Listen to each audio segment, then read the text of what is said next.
ba? A long time ago, may MCLE sa Davao, andun ako, and we were talking about the juvenile justice law. And I was the only one defending the kids.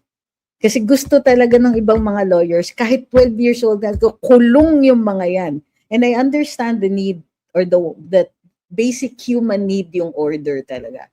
But that's a very archaic notion that your children are your property. No? That's Roman law. Kinampihan ako ni PRD.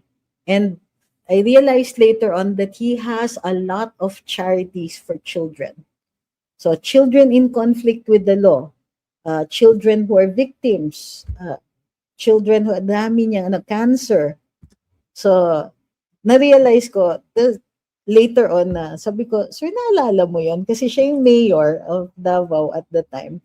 We're taking MCLE.